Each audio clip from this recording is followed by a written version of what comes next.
So here's the real question.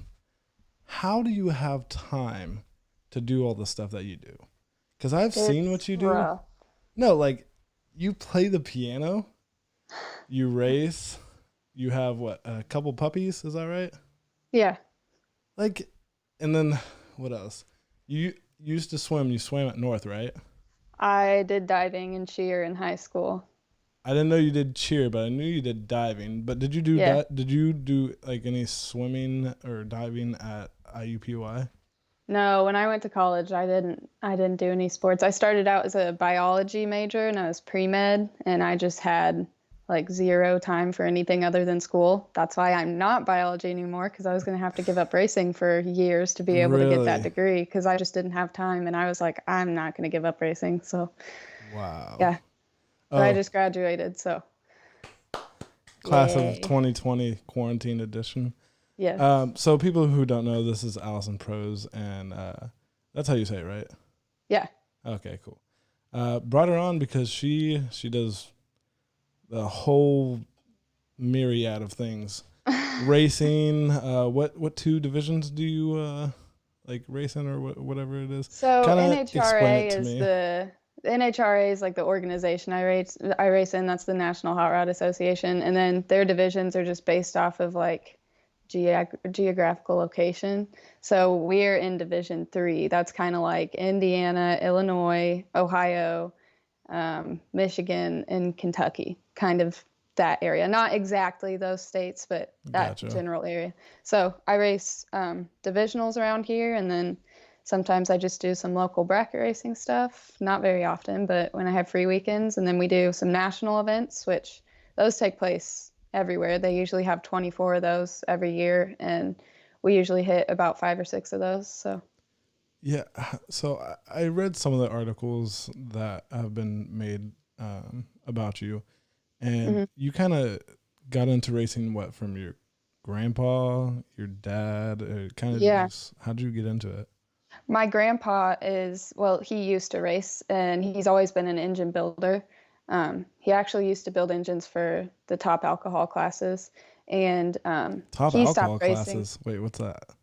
It's like the step below top fuel. So it's like Okay. the second fastest class you can run. Okay. It's kind of like, it's like semi-pro Okay. kind Okay. of. That's cool. That's Yeah, cool. but he stopped racing a long time ago. But my dad, he still builds engines, and my dad's raced since he was 19. So I Wow. first time at the track, I was a week old. So I've just grown up at the track, and then I started racing junior dragsters when I was 10, and got in a big car when I was 18. Big car. Wow. And you Yeah, you also raced the what 69 Camaro? yeah, that was actually my dad's first race car. Okay. So that's the one he got when he was 19 or 20, and did it all himself, fully restored it himself. And he Wow. got a fancy new Roadster back in, is probably 2007 or 2008. And that car sat in a barn for about 10 years behind our shop. And Yeah. um, I convinced dad to let me get it out a couple years ago, and we just completely redid it. So I've been racing that and my dragster for the last, I think it's been 2 years now. Wow. Yeah. Then That my dad's got two cars too. So we've got four cars, and then my brother, he's raced junior dragster since he was 8. He's got two juniors that he runs in two different classes, and he's about to turn 16 and get his license. So we're gonna have five big cars, Jeez. and eventually Nate's gonna need a second. So we're gonna have six cars to figure out how A to get. second car?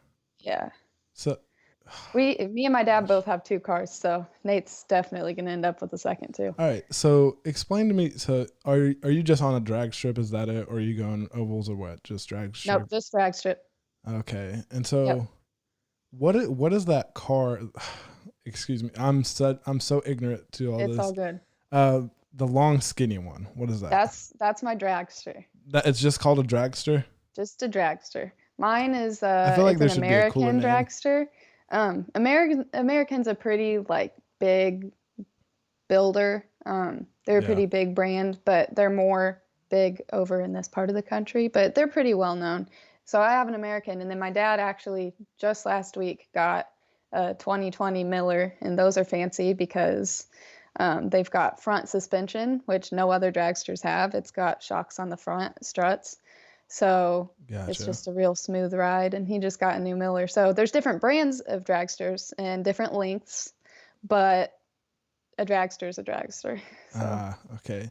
So uh, this has to be an expensive hobby. Like, oh, yeah. is it really just a hobby right now, or do you have Oh, yeah. sponsors or what? It is very hard to turn something like that into a job, especially because my parents, they own a business and it is a very, very hands-on business.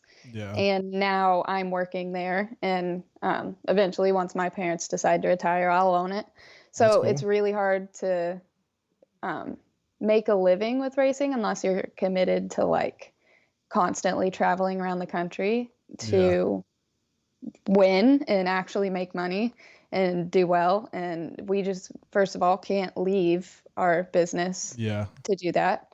And second of all, the kind of racing that we do the most, they so there's different races have different payouts, and there's kind of a term for a lot of bracket races. They're called big money bracket races, yeah. and they'll pay out anywhere from like 5 grand to win to there's one that's 500,000 to win, and then there's one that's 1 million to win, guaranteed million.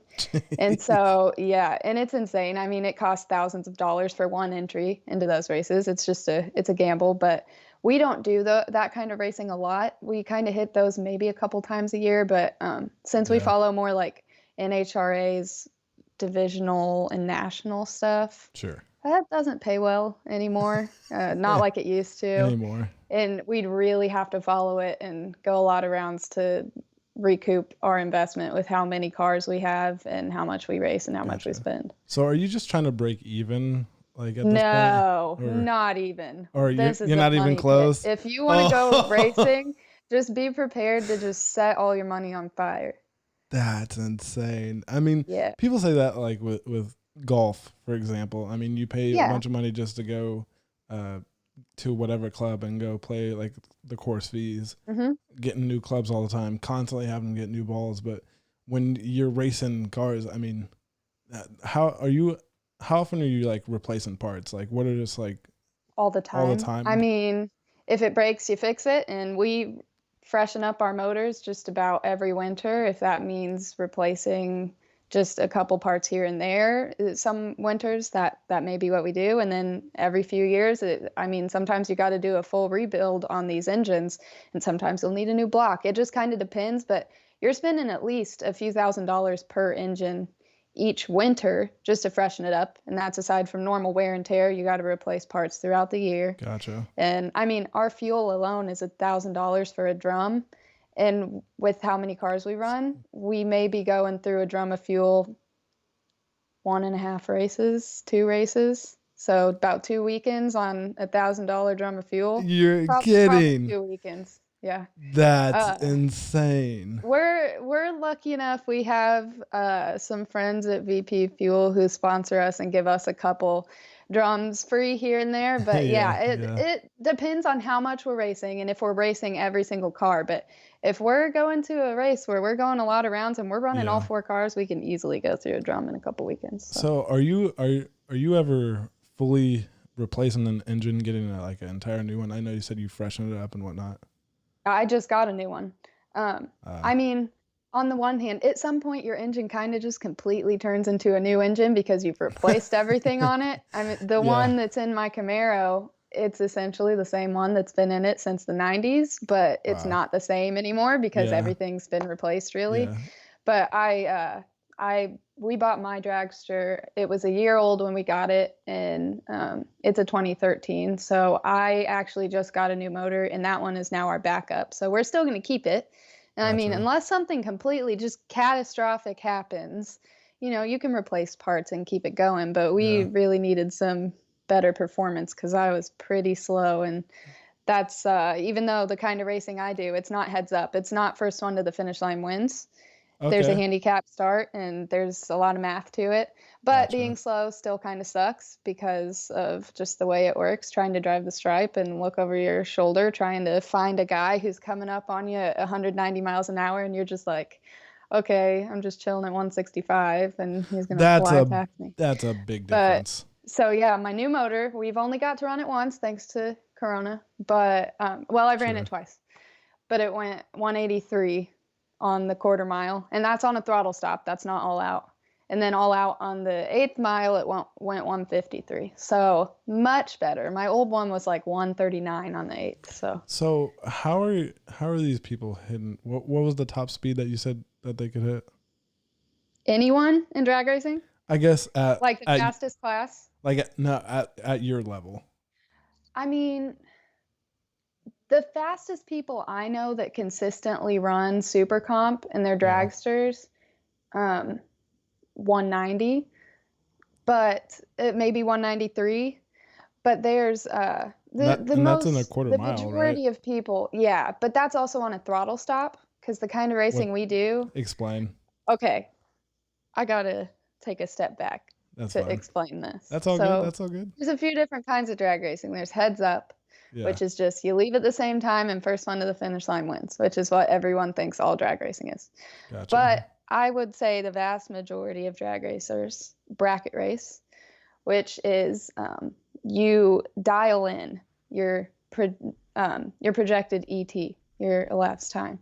So if I think I'm gonna take 5.5 seconds to get from the starting line to the finish line, I'm gonna make that my dial in, 5.50. The guy in the other lane may say, okay, my car's slower. I think it's going to take me 7.2 seconds to get from the starting line to the finish line. So his dial in 7.2, mine's 5.5. Well, he's going to get a head start of the difference between our dial ins. And the goal is to get to the finish line first without going under your dial in. So if I go 5.499, I lose. But if he goes 7.20, he wins. If he goes 7.198, he's going to lose because he went 1,000th of a second faster than I did. He broke out that much more. So you're just trying to get to the finish line first without going under your dial-in.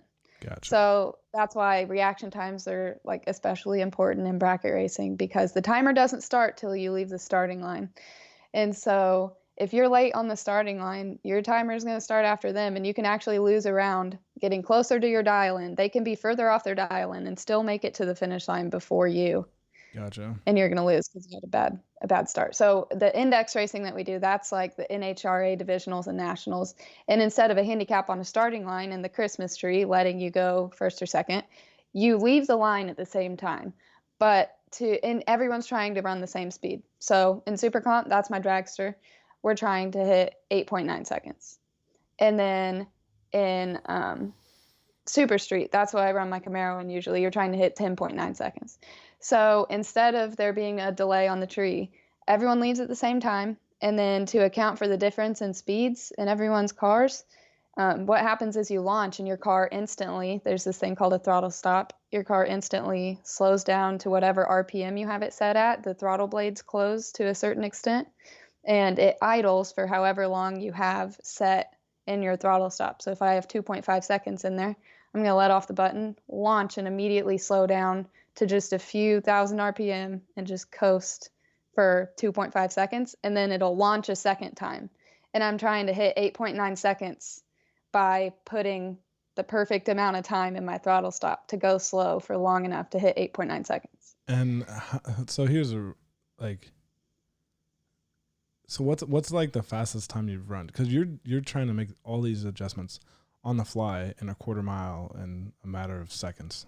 So in the quarter mile, 8.9 seconds. I mean, I've probably run faster. I've probably ran like a 880 something on accident, 880 before, but that's an accident. You don't want to go that fast trying to go 890. But Gotcha. I mean, like you make a pass, you go back to your trailer. We have a whole weather station set up. We enter every increment from our time slip into the computer and the time that the pass was made, and it records the weather from what that time was. And then before we go up for our next pass, we look at the computer and we know how much change in altitude is going to change our ET on the track.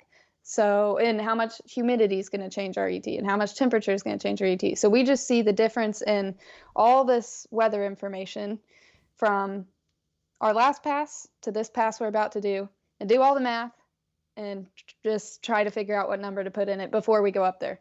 But then the issue is once you get on the track, if you were wrong, you got to be able to figure it out. So Wow. it's not usually pedal to the metal. You're watching the other guy, and if there's 10 feet between you and the other guy, you're either going to have to drag the brake or call it a womp. We call it a womp. You give the pedal a couple womps, give it a couple slaps to try to slow down a little bit and lessen the gap as Yeah. much as you can without letting them ahead of you. Unless you think that you're both breaking out, then you're going to stab the brakes and let them take it and hope that they break out worse than you do. It's all on the fly, all on the fly. You got to figure out what's happening. There's so much of what you're saying right now that is so over I my know head. this is complicated. It's a lot to explain. Oh my gosh. I didn't expect to get like this detailed. Like no, Yeah. like this is great, but I was not expecting to get this much. I don't even understand. That is so And crazy. bracket racing is just that much harder on the 8th mile because there's no throttle stop. It's not 8.9 seconds. You're going from 0 to 153 miles an hour in my case in 4.5 seconds. And that's us slowing it down because the NHRA won't let you go faster than 4.5 seconds unless you have a special license and equipment and everything. And I ain't got all that fancy equipment yet. So maybe I will so that I can go a little faster. But that's funny. I mean, you only have 4.5 seconds to figure out what the heck you're going to do. It's just at some point it becomes muscle memory and you just have to, it's a lot of spatial reasoning. You got to figure out how to like learn where the other person is on the track and how to judge. Like, I mean, if you take 0.015, 0.02 or more at the fit, I'd say 0.02. That's like my sweet spot, 0.01 to 0.012 to 0.02. If you cross the finish line more than that before the other person, that's a trash pass. That's trash. Like I'm like, you're trying to judge like thousandths of a second in space, like inches. It's inches. Yeah, I always thought when I saw it on TV or whatever, I think for me it's very entertaining to watch for like a half hour to an hour. Then I'm just kind of like, okay, let's kind of go into something else. Well, have you ever, I don't know if this has ever happened to you, but this has happened to me before, where where I'll be flipping through channels and I go like through ESPN and then you see people playing poker. Have you ever just like, I don't even understand poker, but I've sat and watched poker for hours on end. And it made me so mad because after I got done watching, I was like, what happened? What happened? And I don't even know how I was able to watch it for hours on end. I think it's just because you try to see, there's like high stakes, there's money, there's pot, there's like all these dudes. You're waiting for someone to like blow up, and you're trying to see what all their faces look like whenever they're trying to just make moves. But no, that's wow. Yeah, it's definitely less enjoyable when you don't understand what's happening. And I think a lot of the professionals on TV, like the ones you see on TV, a lot of them are going over 330 miles per hour in a little over 3 seconds. So they're going double 0 speed. to 330 in like 3.5 seconds or something like that. So they're going double the speed in the same amount of distance, right? They don't go the full quarter mile because it's just they were having too many deadly crashes. They were trying to cut down on that, so they only go 1,000 feet instead of 1,320, but pretty close. But 0 to 330 in 1,000 feet real quick. Gotcha. So I mean, it's fun to watch, but until you understand, I mean, these cars are like 12,000 horsepower. It's my dragster's 1,300 horsepower. So like, just imagine just being in a 12,000 horsepower dragster, just flying down a drag strip. It's like being launched out of a rocket. Yeah. So when you understand like the sport, it's a little more fun to watch. I personally don't like watching heads up as much as I like watching bracket racing and index racing because I know everything that goes into it, and I can say like, oh, that person had a 5 thou reaction time and that person had a 10 reaction time and it was 5 thou apart at the stripe. Oh, that was a close race. Like, and you just can see everything they're doing and playing with the throttle, and it's just like there's a lot more to it, and that's why I really like it. But I mean, it even happens with drag racers because we never raced divisionals and nationals until like 4 or 5, I think 5 years ago is when we started. And so we'd never indexed raced and we never done the throttle stop thing. And we used to watch people race on throttle stops where they'd launch and then the motor would bog down and they'd coast and then they'd launch again. And me and my family were like, what the heck? Why would you want to do this? This is the stupidest thing ever. Like, that's so stupid. But then you do it and you're like, oh, shoot, that's pretty cool. And now I love watching it. I could sit and watch people race on throttle stops all day long. Wow. So this might be a stupid question. So I'm gonna ask this, and then I'm gonna ask if it's the engine that I think it is. So what type of engine are you running? Is it anything special? And I imagine it might be an LS. Is that, or are you? It is not, but people do run that. That's more popular in like heads up racing, no prep racing. Street racers really like that kind of thing. Gotcha. People that run turbos tend to like it, but not in what I run. Basically, all you're going to see, 90% of what you're going to see in what I race is big block Chevys and a couple big block Fords here and there. You might get some Mopar in the mix, but it's all big blocks, mostly. You might get a couple small blocks, but most people, that's not very common. Most people run big block Chevys with power glide transmissions, automatic. And, I mean, there's, aside from that, everyone's got a different setup. Like my old motor wasn't anything too special, but my new one's a 632 cubic inch big block Chevy, and it's got 11-degree heads on it. And you can go even further if you wanted and make it all aluminum and just make it real lightweight and fast and that's what I was about put to a say. dry sump on it and all of these different things. But it's just, the base motor, you're going to see a lot of 565 or 632 cubic inch Chevys between there. That's pretty common. So what are you running in that Camaro? My Camaro's a 565 Chevy. Okay, gotcha. Yeah. So I didn't mean to stop you earlier, but I kind of put my finger up and I was like, wait. To me, so there's a fair amount of car shows that I do enjoy, and I try to keep up with more of consumer focused cars and things like that. Yeah. And when you said yours was 1,300 horsepower, have you heard of, I know this is an electric car and it's not necessarily comparable, but have you heard of a Rimac before? A Rimac before? I don't think so. A Rimac is like this super high-end electric, supercar. Hypercar, rather. Hypercar, there we go. And I imagine you've heard of Richard Hammond? Nope. Richard, you don't know who Richard Hammond is? Who is he? Top Gear. Oh, yeah. Okay. I know who that is. I'm bad with names. I know who he is. Okay. Anyway, Richard Hammond is the short dude on Top Gear. And, was. Now he's on the Grand Tour, but like. I just want to throw in there, I'm more of a Roadkill fan. If you've never watched Roadkill. Never have. Oh, that's what's up. You got to watch Roadkill. What is it on? Wow. Words. Used to be on YouTube. All the old episodes are still on there, but now it's on Motor Trend. So. Okay, gotcha. Yeah, check it out. But sorry to interrupt. Go ahead. Yeah, so I actually didn't even know about Top Gear until probably a couple of years ago. And they had seasons 1 through 16 on Prime Video. And I was like, I don't really know what this is, but it's a car show. Okay, I'll turn it on. Yeah.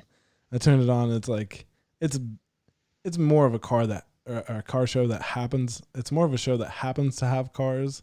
Yeah. And I don't know. It's very easy to watch because they're just doing a bunch of dumb stuff, but it's so entertaining. And so on the Grand Tour, they featured a Rimac supercar. It's the Rimac something 1, and Richard Hammond, he crashed it in the mountains, I think in Switzerland, if I'm not mistaken. Wow. And that thing has 1,200 horsepower or something like that, and so it wasn't like that crazy to hear, but yeah. I mean, these things are not. The things we race are not meant to go long distances. That's why we drag race them. What? Okay. Have you ever watched Formula E? Not often, but I've seen it. All right. Give me your hot take on electric cars. What's your thought? Because you don't seem like you're too happy about it. To each their own. It's not my thing. Okay. It's not my thing. It's never going to be my thing. Loud But and you know proud what? is If my you want to thing. race an electric car, that's cool. But I mean, there are here and there, you're starting to see some people trying to dabble in electric cars and drag racing. And if you want to do that, that's fine. But I don't think they should have any electric cars mixed in with your old-fashioned Why? engines Because it won't be because fair? they're just so tunable. This was a thing that I don't want to throw anyone under the bus just in case this company's watching. I won't name any names. Go ahead, name names. Just But start a fire. there's a massive company in drag racing. They have one of the biggest racing teams there has ever been, and they're great. This is no shade to them, but they made these electric junior dragsters. Yeah, and I didn't these even know things, about that. These things repeated. I don't know that this is a massive, widely known thing. They're based out of Ohio. It's Break some news. So, and my brother's still in junior, so that's how I'm all in on the T. But they made these electric junior dragsters, and these things were great. Like they were repeating within thousandths of a second every single pass, like just deadly exact every pass, which is great. How fast are they going? I mean, with juniors, there's limits. You can only go so fast. So I'm not sure what classes they had them in, but they probably weren't going faster than 80 something. Okay. Because it's kids, they can't go faster than a certain mile per hour, which I don't know what it is. Sure. I don't remember. But they would bring them to this local kind of Midwest series we have, and they brought them for the first time, and all the other kids and parents were getting pissed because they're like, this isn't fair. You can't just put these cars in with all these other people that can't just like boop, boop, boop, put it in your computer and run the exact number every single time. So it was great, but then I'm pretty sure they ended up getting banned, or like they weren't going to be able to do it unless other people got electric juniors. Like they just could not run them with the other kids because it's a different world. It's a different world. Like it's like what you're saying, it's fully electric, right? Yeah. That is amazing. Yeah. Do they run? What do they run off? Like a Tesla? I have no idea. I don't understand any of that stuff.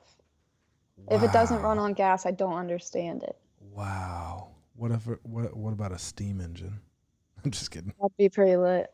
There are jet cars. People race jet cars just with a jet turbine or two in the back.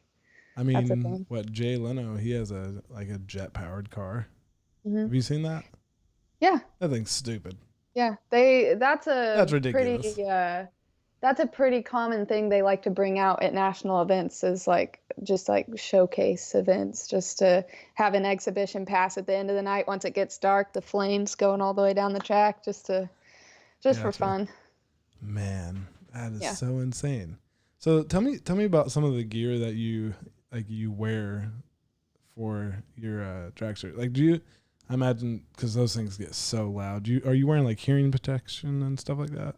No, I probably should, but I don't. It's not that loud in my helmet. It is not near as loud in that car with the helmet on as it is standing next to it with your ears unplugged. I mean, the helmet really blocks some stuff out.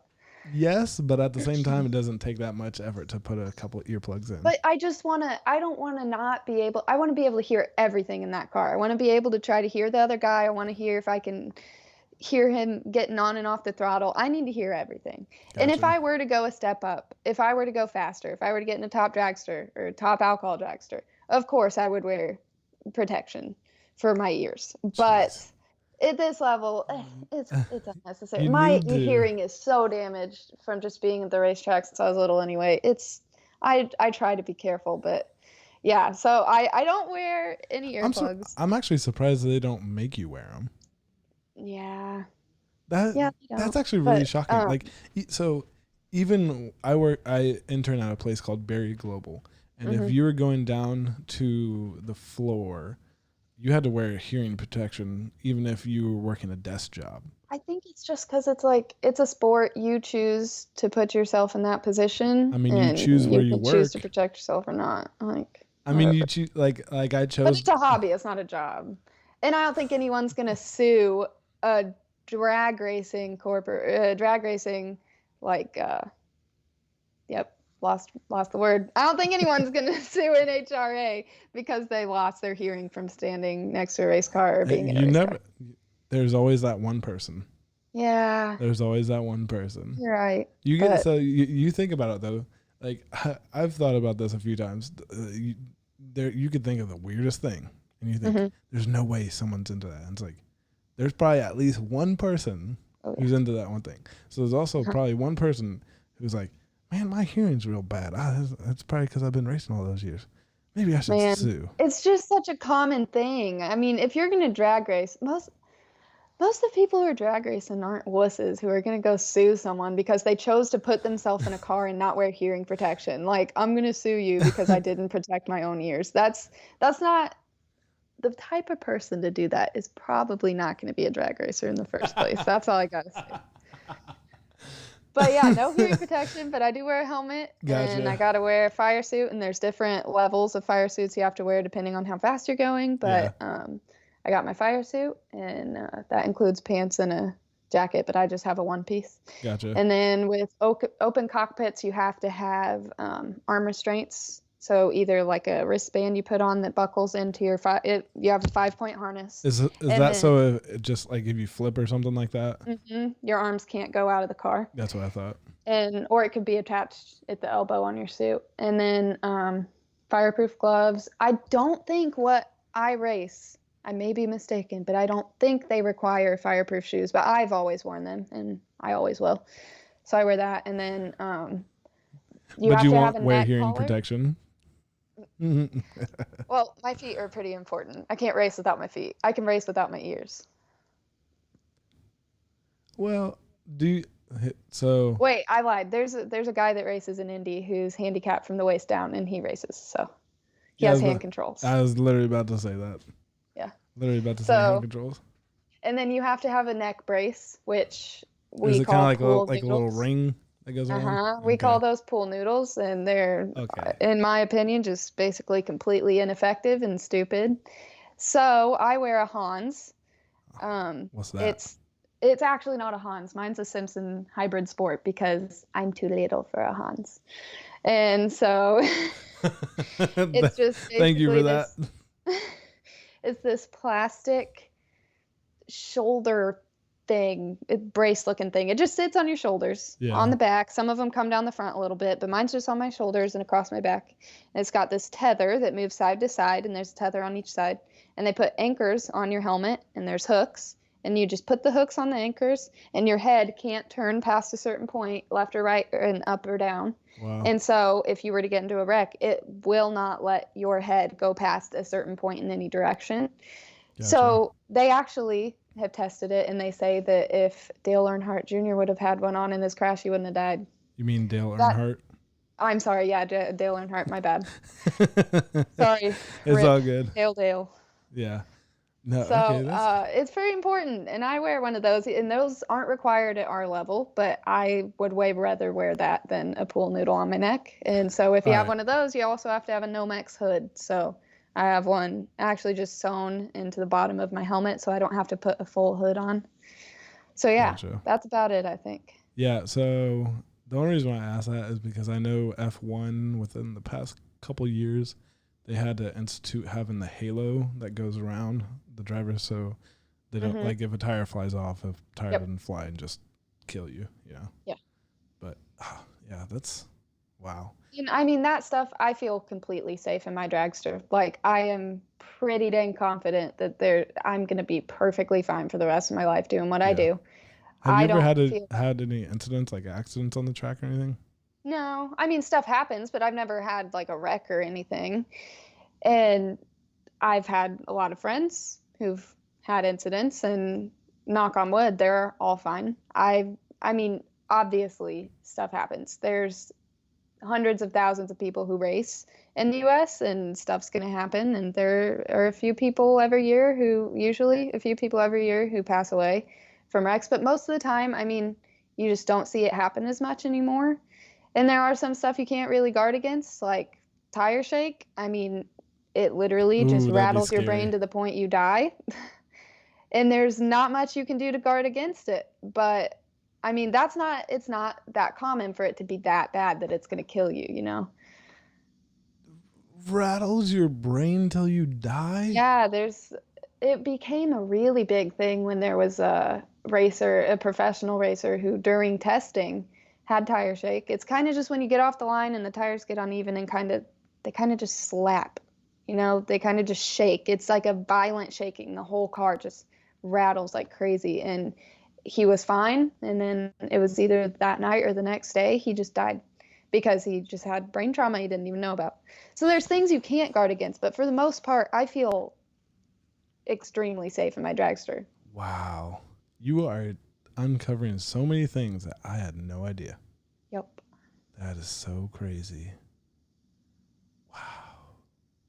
So is there like a kill engine switch or anything like that in there to like where you can stop, so you're like, say if you know something's about to happen, or if you even have time to react, then you can. Yep. Wow. Got a little power switch, just pop it in and she turns off. So what happens if you do wreck your dragster? Because I imagine you'd have to replace the whole thing.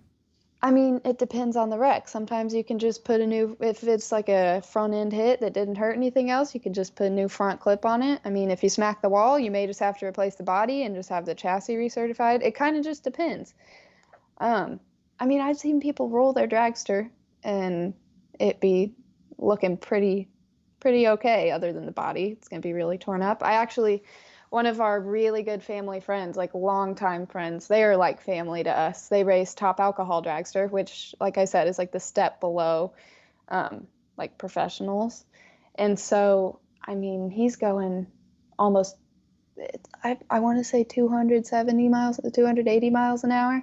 Wow. And this is really rare, but sometimes either the wheelie bar breaks or the wing breaks off or something. And it's called a blowover. These dragsters just pull a wheelie and flip on over. And was last year, and he was past the 8th mile. I mean, he had to be going at least 200 miles an hour when it happened. And the wheelie bar broke and he flipped and it landed on its back at over 200 miles an hour. And he was lucky enough that it didn't hit the wall, but like land on the wall, I mean, but it just like rolled and ended up down on the wall, and the car was just done, absolutely done. Wow. We have panels of it laying in our shop because they are passing out pieces to everyone as souvenirs. But it's like they have a new dragster. You know, in basketball. He is perfectly fine. He's fine. He walked away without a scratch. Yeah, I mean, like say in basketball, someone tears an ACL, you don't just like pass out pieces. You just don't pass out pieces of the person, or you don't. It's here's a piece of clothes. Breed.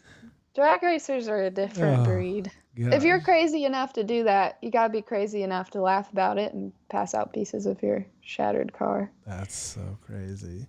So do you ever like want to go pro, or are you trying to go pro, or what? Like when I asked you to come on the podcast, I was like, what is like the ultimate goal of like racing? Because like if me personally, if I'm going to try to get into something, I'm going to try to literally be number one. Like it's like.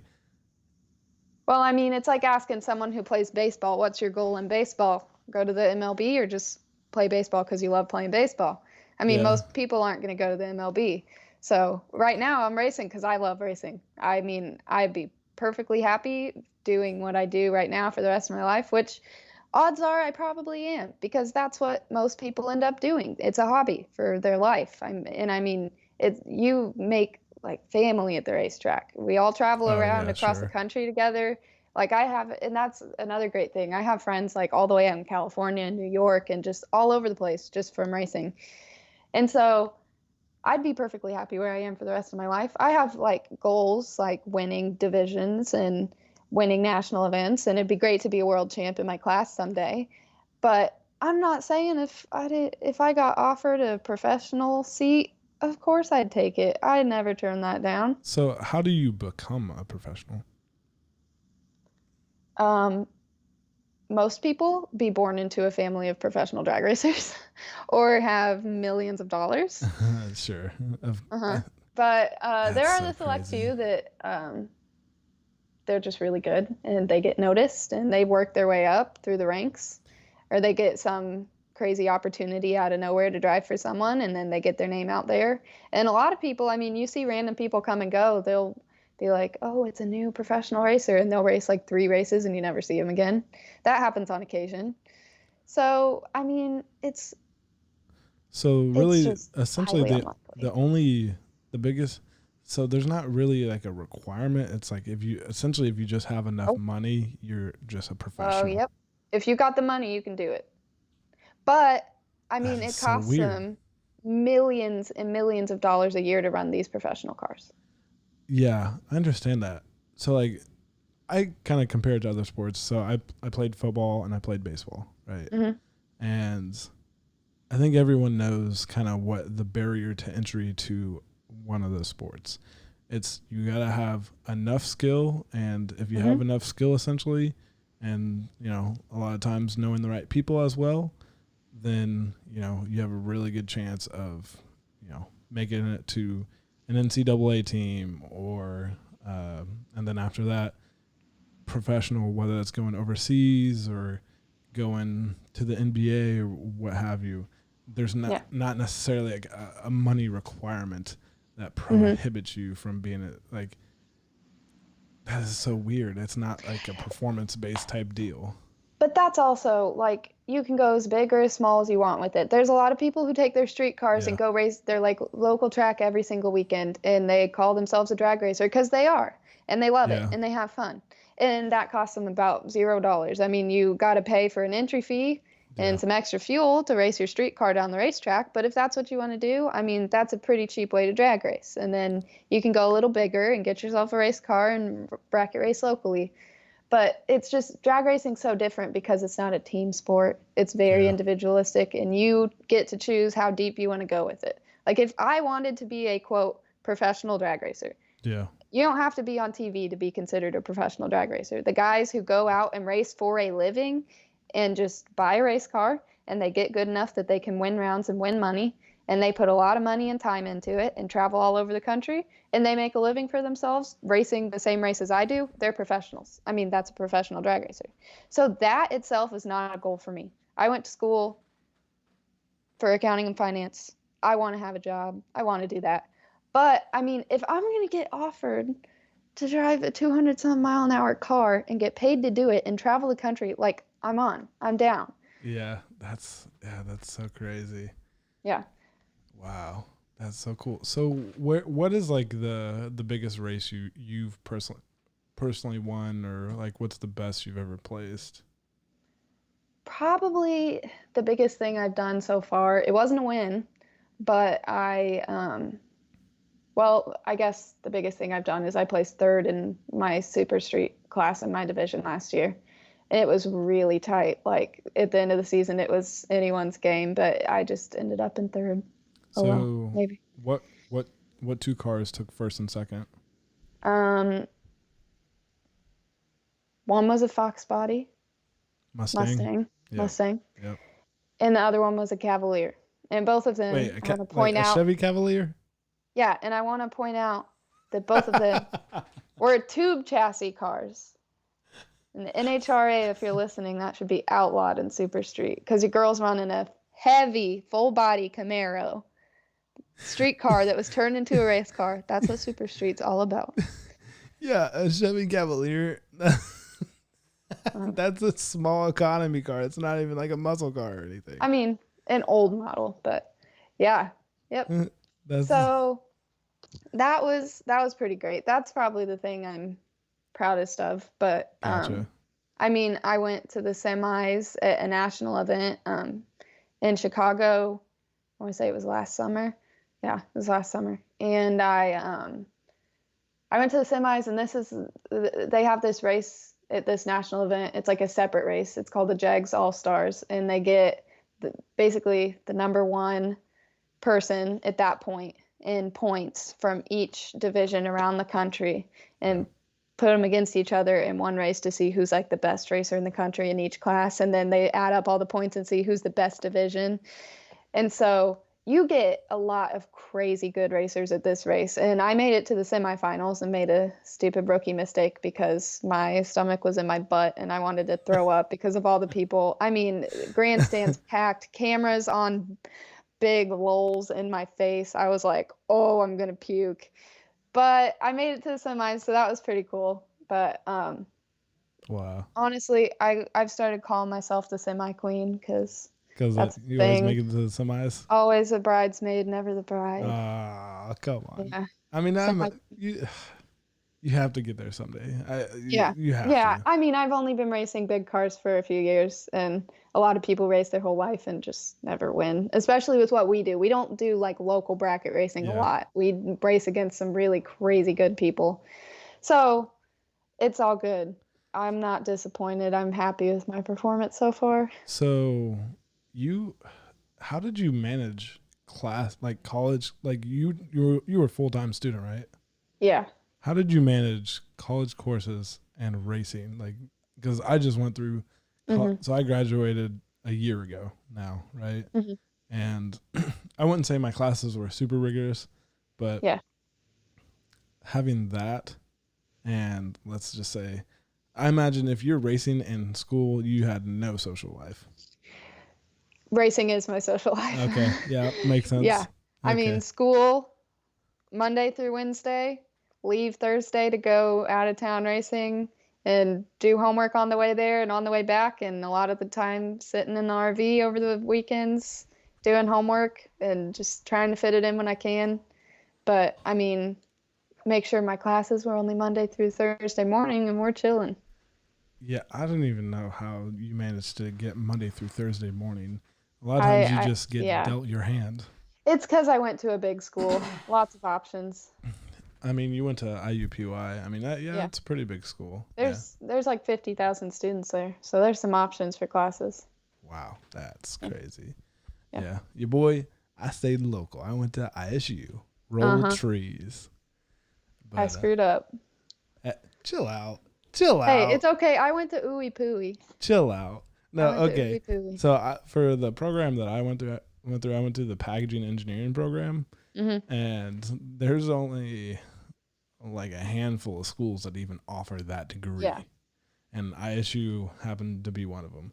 Yeah. And your boy, I didn't even have to pay for all of my college; it was all paid for. Nice. It was Solid. it was fire. 21st Century Scholars. Oh, yeah. Wow, that thing slaps. No, it was great though. It was cool. It was cool, but Yeah. yeah, it was fun. It was fun. I mean, it is what it is. You get what you get, but what Hmm. can you do?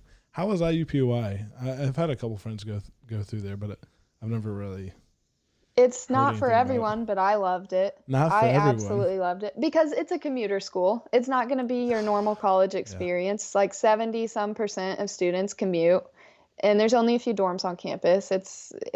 And I mean, you're literally in downtown Indianapolis, which is why that's I loved it fire. so much That's because fire. I love the city. Like I lived downtown in an apartment Didn't you and live on the Riverwalk? I lived on the canal. So I just get Wow. up and walk from my apartment on the canal over to campus. And I I, mean, I love it. It's like the campus just kind of blends with the yeah, city.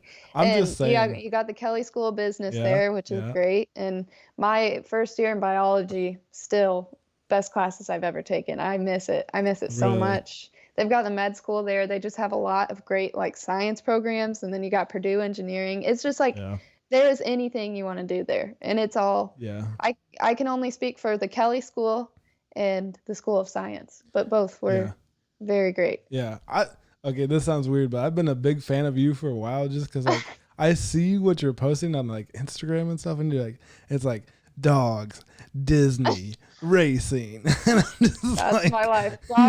Dogs, Disney, and racing. You just hit them all right there. but like I was like, I saw someone, I was like, how does this person have so much time? Because like I know I barely have time to like make a podcast or make like a YouTube video and do my work and all all that other stuff and trying to like I manage just all that. like being busy. I really like staying busy. Like I like the feeling of being so overscheduled. I don't know how I'm going to get it all done. Really? I got to keep busy. Wow. I mean, I heard that, but at the same time, I'm a very relaxed dude. So like Uh-huh. a lot of times, some of my favorite things, it's like water sports. So getting a canoe or a kayak or paddleboarding or going to like Turkey Run and different things like that. Like I really enjoy being out in nature and stuff like that. It's like one of the things that has become more and more important to me as life goes on. So like I bought $100 inflatable boat. Nice. Yeah, it's actually fun. Doesn't sound sketchy at all. You can mount a motor to this thing. Wow. Yeah, you can mount a trolley motor to it. Yeah, and I want to get the motor for it, but I made a YouTube video.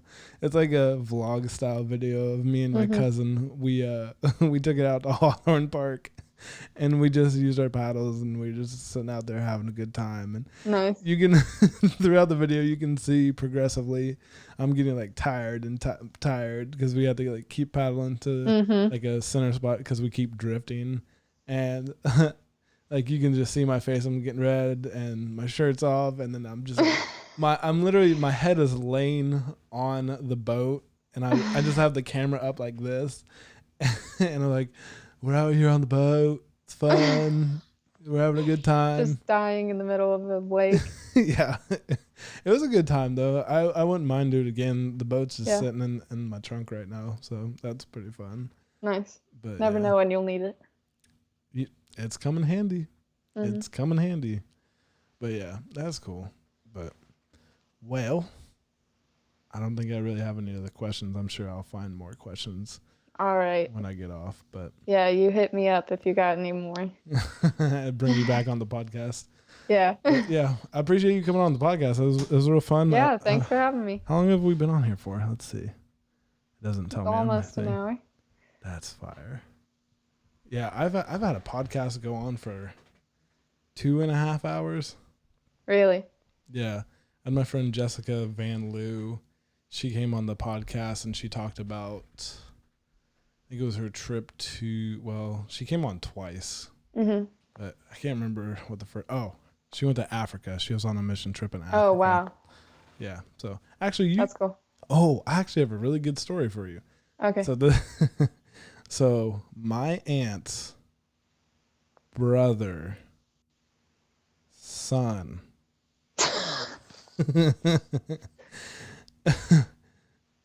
is friends or was friends with your little brother. Who is this person? His name is Trenton. Trenton Borden? Yes. Yeah, I know Trenton. Yeah. Okay. Yeah, I'm so glad I remembered that because I was talking to my aunt today. I was like, yeah, I have a guest on the show. Her name's Alison Prose. She's like, that name sounds familiar. I was like, her family runs Honey Creek Collision, I think. And she's like, okay, wait, hold up. Is that right? I was like, yeah. She's like, okay. I may be completely mistaken, but I'm pretty sure they go to our church too. Him and Nate were like good friends back in elementary school and middle school, and I think they're still friends. I'm not sure. My brother doesn't talk. He's a 15-year-old boy. He hates the world. But yeah, I'm pretty sure his family still goes to our church. So yeah. Where do you guys go to church? Cross Lane. Oh, yeah. Actually, Cross Lane's kind of interesting. So I'm in this weird position where, I'm in Terre Haute right now, but I technically live in Texas, but I'm just back here because of quarantine and stuff like that. And I went to Maplewood Christian Church. Okay. And Cross Lane was actually created because a bunch of people got mad for some reason and left the church and then started Cross Lane. Oh my gosh. If you didn't know that. Nope. I grew up at a tiny Baptist church out in almost the middle of nowhere on the Rio Grande Road up north. On the Rio Grande Road. Rio Grande Baptist? No, but it's right next door. It was Mount Etna, tiny white church.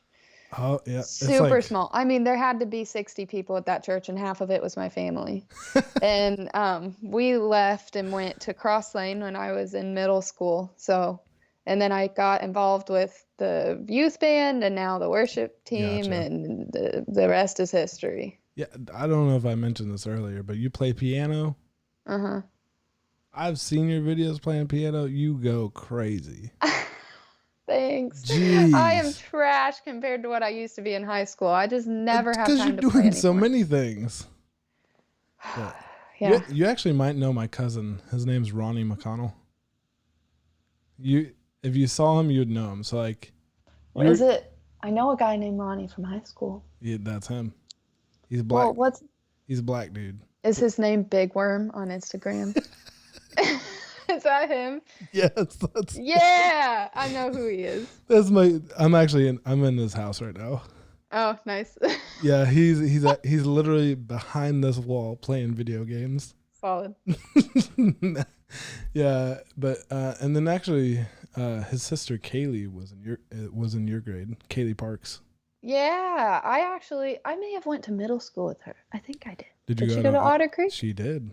Yeah, I think we were actually decent friends back for a minute in middle school. Really? Yeah, I know them. Yeah, I really liked Kaylee.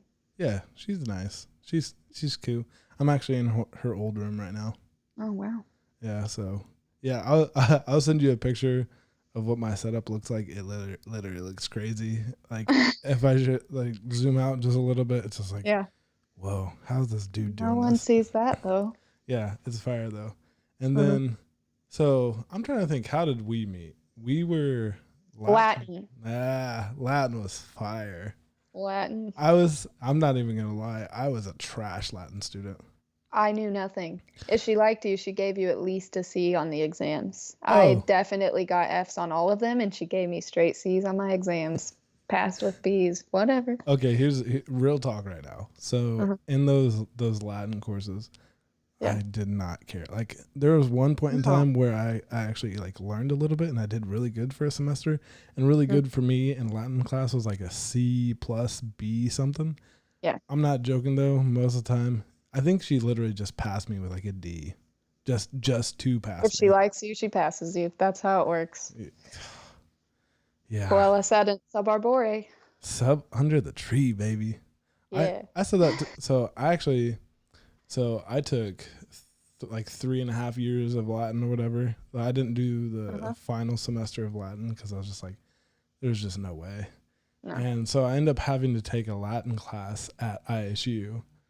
And it was it was actually funny because I was literally the best student because I understood more than everyone else.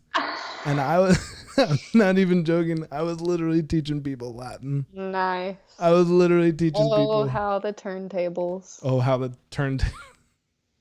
Are you an Office fan? The Office? Okay, now that you say that, yeah. I've watched some of The Office, but I'm not like a super, super big Office fan. Like, I've lost count of how many times I've watched it. I think I just restarted for like my 7th time. I don't know. It's like my comfort blanket. Your comfort blanket. Oh my gosh, that's so funny. So here's a real question. Why are you so obsessed with Disney? There I feel like every girl's are a obsessed lot with of Disney. reasons. Well, so the first time I went there, I was 5, and I just like I remember loving it. And then when you're 5, you don't remember everything, but I remember loving Disney. And my parents love to spoil me and my brother. I have like the greatest parents in the world. We didn't have money when I was little. Like they had to save up for a long time to get us to go to Disney. Oh, you don't even know the start. Oh gosh. So it was like a big deal that we went to Disney, and then my parents started their business and they got to a point where they could afford to do it all the time. And we love family time, and my parents love putting me and my brother first and doing things. And I mean, my parents love it. My mom especially loves it. My dad's like, feed me and it's cool. So, and we eat good at Disney. That is like 75% of why I love Disney is how much good food there is. We just eat our way through Disney, but it's just so magical. I love thrill rides. I love roller coasters. The big deal with Disney is it's like there's so many things they do that you're like, how did you do that? How are you making me see this? Yeah. How are you making me feel this? How did you make this look so real? It's like just a different world. It's literally a different world. There's a quote that I love about engineering, and like me being an engineer in particular, like there's such a fine line between art and engineering. Yeah. That it's like if you have really good engineering, it really becomes an art. Yeah. And then you can appreciate like the way a ride makes you feel, whether that's Yes. like the Toy Story ride where you put the 3D glasses on and you're shooting the rings and all that One good of my stuff. favorites. Yeah, and Even though it's just screens. I mean, it's so amazing. exactly. Yeah. And I will say Disney, they're like you can't beat their Imagineering. That's Disney Imagineers. Have you ever watched? Okay, do you have yep. Disney Plus? Well, yeah. Have you watched the Imagineering story? Yes. I was actually forced to watch it. Did you like it? Yeah, it was good. It's not my favorite Disney documentary, but since you're into engineering, I thought you might like it. But yeah. I mean, I also love Walt Disney and his story. If you've never watched any documentaries about him, do it. I mean, if there's one person I could ever meet, like Walt Disney. Really? Walt Disney all the way. Really? Like, I get the feels just thinking about meeting Walt Disney. Wow. I couldn't. Wow. He's like inspiration to the max. I think for me, I know this is probably for a lot of people, and I wish I could meet him, would be Elon Musk. I don't like Elon Musk. He's a very controversial guy, and I understand that, but I don't have my wallet on me. He's so smart, though. He really is. And if I were an engineer, I mean, I'd probably want to meet him. And I mean, lately, how he's been dealing with this whole coronavirus thing with his factories and whatnot, and just being like, F y'all, I'm doing what I want. You're not going to like destroy my business over the coronavirus. Like, I totally, like, that gave him points in my book. Really? Yeah, I am seeing firsthand the effects that all these shutdowns are having on businesses. Yeah. And I understand we have to be safe, but at the same time, not just my family, but and we're lucky enough that our business, it slowed down because no one was on the roads, no one was having accidents, but we're lucky enough that we're a business that everyone has to come to. If you wreck your car, you have to get it fixed. That's how it works. But I mean, we had friends that were like trying to secretly go back to work because they did not have money to feed their families, they didn't have food to feed their families. They did not have money to buy food to feed their families. Wow. And so I'm like, I understand it's dangerous for a relatively small part of the population. I don't know if it was worth destroying the economy to the point that we did to try to protect people that are at extremely low risk. Yeah. So I don't know. Yeah, that gave him points for me when I saw everything he was doing with his factories. That to a lot of people, that's a very hot take. Oh, I know, but more power to him. Yeah, I'm not. So I'm in a very similar camp that you're in, but I'm just not smart enough to know what to do. And so just kind of waiting to see what happens and plays it out and all that good stuff. Well, no one knows what to do. We've never gone through this. I'm not going to judge anyone for how they handle this because no one knows what the hell to do. That's true. It's new territory. Yeah, it's so crazy. But yeah. So, and then also like him naming his child like. What? That's a reason why I hate him. Why would you do that? Is that the only reason? No, just one prime example. I don't hate him. I just don't love him. He's okay. He's fine. I understand. I'm just not all like, oh, Elon Musk, like everyone is. Yeah. So I actually bought the Boring Company, not a flamethrower. Do you know what that is? Yes. I bought that. Oh, goodness. That thing is so fire. Literally. Literally. I love it so much. It's such a like awesome piece to have. I'm not even joking. That flamethrower alone has been such a conversation starter. Oh yeah. And the funny thing is like the conversations start and they don't even necessarily see the piece. Like they don't even see the flamethrower itself. And it's actually it's a lot of fun to have. I don't know if you've ever shot one or anything like that. Nope. See, it's back in Texas right now, so. Oh man. I have videos up on my Instagram.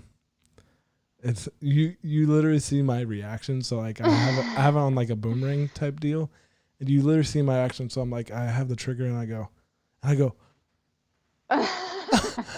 this is legal. I can do that. But no, it's great. Just barely. Yeah, and it's actually kind of funny. I have in my wallet. It is it's a foreign bill, I think from Yugoslavia, Mm-hmm. and it actually has a picture of Nikola Tesla on the bill itself. Wow. And I keep it in my wallet. I actually got that bill. So I was like trying to get into like coin and dollar bill collecting and stuff like that. And then I just kind of was like, this is not for me. Yeah. But I like to see old coins and look at them. And I bought this one, and I just bought it because I thought the graphics were cool on it. And I was like, I don't even know. I didn't really read who it was. I just saw like the pictures that it has on it. And it was like, oh, this is cool. I'll keep this. And I bought it before I even knew who Elon Musk was. And then I found it a couple years ago, I think, and I was like, "Oh, that's cool." And then I think not too long ago, I put it in my wallet, so just in case if I ever meet him, I'll give it to him. Hopefully, That's very cool. yeah. So, but honestly, I'll probably fangirl out so much I won't even be able to give it to him because I'll forget about it. Because I'll be like, "You're Elon Musk. You're here." But yeah, I mean, I imagine you've seen Elon Musk on like Joe Rogan's podcast, his infamous moments on that podcast. Yeah. Oh, yeah. And his tweets, which I don't even have Twitter anymore, so I don't see a lot. But so, oh my gosh, his Twitter, I'm not even kidding. I don't even understand half the stuff he's saying. I don't know if he understands half the stuff he's saying because I don't know what he's under the influence of when he's tweeting it.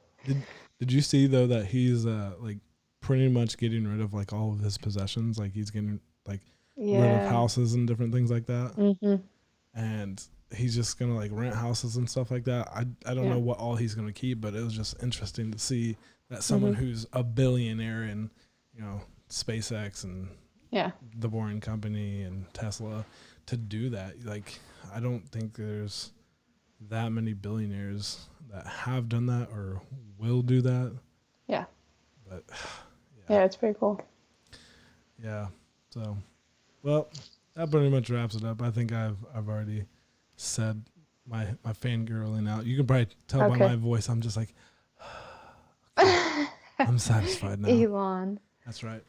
All right. Well, do you have anything you want to plug, like your social media, like Instagram, like what's your Instagram handle or anything? Shoot, I might as well. Is it bad that I don't know my Instagram handle? Is it? I think it's Alison_Prose with Alison with one L. I don't have my phone. I'm being responsible and left it downstairs. Look at you. You knew you were coming on the podcast. You're like, we're gonna limit the distractions. Actually, my phone was on my little dealio that I have set up here. Yeah, I believe it's Alison with one L _Prose on Instagram. Correct. Yes. I'm surprised you don't have like a YouTube channel or like something like that. Oh, that's just one more thing to keep up with. Actually, I'm not gonna say anymore because it's actually too much work. And I love one of my favorite things is doing new things. So I gotta chill. I just have to chill. I think it's funny that you say that because I'm very similar in that approach where like sometimes I don't even like AFL. It's Australian Football League.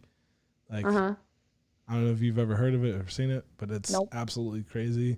Like if I had the chance to get into that, I don't even know any of the rules. I would completely do it. But there's a lot of things like that where it's like getting into something new, like this podcasting thing.